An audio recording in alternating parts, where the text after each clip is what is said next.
ഗണേഷ് കുമാറിനെ നായന്മാർക്കും വേണ്ട, നാട്ടുകാർക്കും വേണ്ട. ഞങ്ങൾ കർമ്മ ന്യൂസ് കൊടുത്ത ഒരു പോസ്റ്റർ, അതായത് NSSന് ഒരു സമാന്തരമായ മറ്റൊരു NSS ഉണ്ടാക്കിയെടുക്കാനുള്ള ഒരു ശ്രമത്തിലായിരുന്നു ഗണേഷ് കുമാർ. കാരണം ഇദ്ദേഹം ഒരു ഏകാധിപതിയെ പോലെ, അല്ലെങ്കിൽ എല്ലാം അടക്കി ഭരിക്കുന്ന രീതിയിലേക്ക് ജി സുകുമാരൻ നായർ NSSന്റെ ഒരു സമ്പൂർണ്ണ മേധാവിയായി നിലകൊള്ളുന്നു. അതിൽ പലർക്കും വിരോധമുണ്ട്, അല്ലെങ്കിൽ പലർക്കും എതിർപ്പുണ്ട്.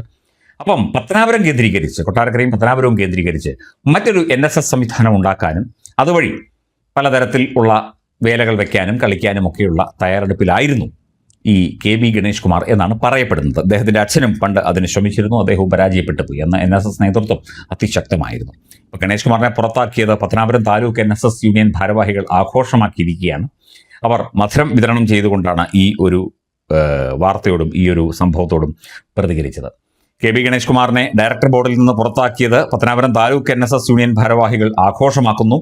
ഓഫീസിൽ മധുരപലഹാരം വിതരണം ചെയ്തു. പ്രസിഡന്റ് കരിക്കത്തിൽ തങ്കപ്പൻ പിള്ളയുടെ നേതൃത്വത്തിലായിരുന്നു ആഘോഷം. ഈ തങ്കപ്പൻ പിള്ള പലതരത്തിൽ ഗണേഷ് കുമാറിന്റെ പല കാര്യങ്ങളും ഒക്കെ തന്നെ തുറന്നു പറഞ്ഞുകൊണ്ട് രംഗത്ത് വന്ന ഒരു നേതാവാണ്. സമുദായത്തിന് വേണ്ടി ഗണേഷ് ഒന്നും ചെയ്തില്ല എന്ന് അദ്ദേഹം പറയുന്നു. ഗണേഷ് അംഗങ്ങളിൽ നിന്ന് ലക്ഷങ്ങൾ പിരിച്ചെടുത്തതായും അദ്ദേഹം നേരത്തെ ആരോപണം ഉന്നയിച്ചിരുന്നു. മുൻമന്ത്രി NSS ഡയറക്ടർ ബോർഡിൽ നിന്ന് പുറത്തായിരിക്കുന്നു. കാലാവധി കഴിഞ്ഞതോടെയാണ് ഗണേഷ് കുമാറിനെ പുറത്താക്കിയത് എന്നുള്ളതാണ് ഇപ്പോൾ അറിയാൻ സാധിക്കുന്നത്. നേരത്തെ ജനറൽ സെക്രട്ടറി അത് പറയുകയും ചെയ്തു. പത്തനാപുരത്തെ താലൂക്ക് യൂണിയൻ പിരിച്ചുവിട്ടതിൽ അടക്കം ജനാധിപത്യ വിരുദ്ധ തീരുമാനങ്ങൾ NSSൽ ഉണ്ടാവുന്നു എന്നാണ് ഗണേഷ് കുമാർ പ്രതികരിക്കുന്നത്. എന്നാൽ പത്തനാപുരത്ത് ചട്ടവിരുദ്ധമായി എന്തെങ്കിലും നടന്നിട്ടുണ്ടെങ്കിൽ ഗണേഷ് കുമാർ കേസ് കൊടുക്കട്ടെ എന്നാണ് ജി സുകുമാരൻ നായർ പറയുന്നത്. ജനറൽ സെക്രട്ടറി ജി സുകുമാരൻ നായരും ഗണേഷ് കുമാറും അടക്കം 9 ഡയറക്ടർ ബോർഡ് അംഗങ്ങളുടെ കാലാവധിയാണ് കഴിഞ്ഞ ദിവസം കഴിഞ്ഞത്. ഇതിൽ ഗണേഷ് കുമാർ ഒഴികെ 8 പേർക്കും അംഗത്വം പുതുക്കി നൽകി. Kunnathur NSS taluk union president VRK ബാബുവിനെയാണ് ഗണേഷ് കുമാറിന് പകരം ഇപ്പോൾ ഡയറക്ടർ ബോർഡിൽ എടുത്തിരിക്കുന്നത്.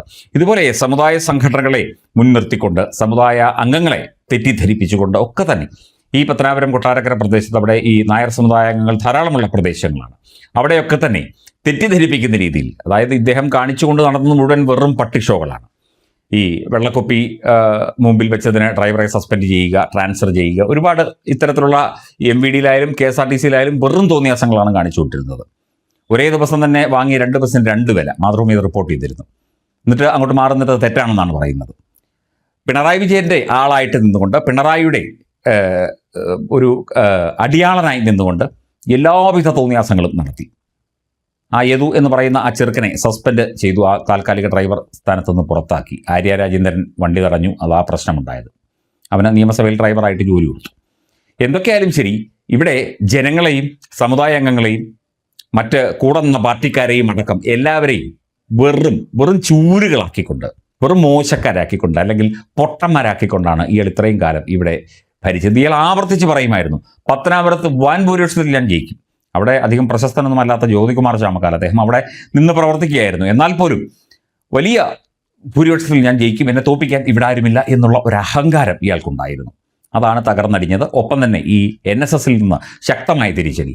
ഇയാളിനിപ്പോൾ ഒന്നുമല്ല, വെറും ഒരു മുൻ MLA അല്ലെ ഒരു മുൻ മന്ത്രി മാത്രമാണ്. എന്തെങ്കിലും സർക്കാരിൻ്റെ പ്രിവിലേജുകൾ കിട്ടുമായിരിക്കും, അല്ലാതെ അയാൾ സമൂഹത്തിൽ ഒന്നുമല്ലാതായി കഴിഞ്ഞു. അയാളുടെ ലൈവ് വാർത്തകൾക്ക്, കൊട്ടാരക്കര ലൈവ് അല്ലെങ്കിൽ മറ്റേ ലൈവ്, മറിച്ച ലൈവ്, അതൊന്നും ഒരു പൂച്ച പോലും കാണാത്ത അവസ്ഥയിലേക്ക് കാര്യങ്ങൾ മാറുന്നു.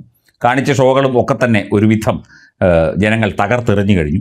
സ്ത്രീ വിഷയത്തിൽ അദ്ദേഹത്തിൻ്റെ വ്യക്തിപരമായ കാര്യമാണ്, എന്നാൽ പോലും നമ്മൾ അതിനെക്കുറിച്ചൊന്നും പറയുന്നില്ല. എന്തൊക്കെയായാലും ശരി, KB ഗണേഷ് കുമാർ എന്ന് പറയുന്ന ഒരു പൊതുപ്രവർത്തകൻ അല്ലെങ്കിൽ രാഷ്ട്രീയ നേതാവ് സമ്പൂർണ്ണമായി പൊതുസമൂഹത്തിന് മുന്നിൽ ഇല്ലാതാകുന്ന കാഴ്ചയാണ് കണ്ടത്. അതങ്ങനെ വരുള്ളൂ. കർമ്മഫലം എന്ന് പറയുന്ന ഒന്നുണ്ടല്ലോ. തീർച്ചയായിട്ടും ഒരു കാര്യം ചെയ്യുമ്പോൾ അത് തനിക്ക് ഏത് രീതിയിൽ തന്നെ ബാധിക്കും എന്ന് അതെല്ലാവർക്കും ഒരു പാഠമാണ്. തൻ്റെ കയ്യിൽ പണമുണ്ട്, അല്ലെങ്കിൽ തൻ്റെ അച്ഛൻ വലിയ മന്ത്രിയായിരുന്നു, മാടമ്പിയായിരുന്നു, വലിയ നേതാവായിരുന്നു, അതായിരുന്നു ഇതായിരുന്നു എന്ന് പറഞ്ഞ് അദ്ദേഹത്തിൻ്റെ തണലിൽ കുറേ കളിച്ചു. അതിനുശേഷം അദ്ദേഹത്തിൻ്റെ മരണശേഷം കുടുംബവുമായിട്ട് എന്തോ പ്രശ്നങ്ങളൊക്കെ ഉണ്ട്. മരണത്തിന് ശേഷം അങ്ങ് ഒരു ഏകാധിപതിയായി, ഒരു 2ാം ബാലകൃഷ്ണ പിള്ളയായി, അല്ലെങ്കിൽ ഒരു വലിയ കൊട്ടാരക്കരയുടെ ഹൃദയമായിട്ടൊക്കെ മാറും. പത്തനാപുരത്തിൻ്റെ നെഞ്ചാണ്, അതാണ് ഇതാണ് എന്ന് പറഞ്ഞ് കിടന്ന് ബഹളം കൂട്ടലും എന്തൊക്കെ ഷോകളും ലൈവും PR വർക്കും ഒക്കെ നടത്തി. എല്ലാം ചീറ്റിപ്പോയി. ഷൂന്ന് ചീറ്റിപ്പോയി. NSSൻ്റെ കളിയും ചീറ്റിപ്പോയി. ഇനി ഡയറക്ടർ ബോർഡുമില്ല, ഒരു തേങ്ങയുമില്ല, ഒന്നുമില്ല. വെറും മെമ്പറായി വേണമെങ്കിൽ NSSൽ നായർ സർവീസ് സൊസൈറ്റിയിൽ KB ഗണേഷ് കുമാറിന് മുൻ MLAക്ക് തുടരാം. അത്രയേ ഉള്ളൂ.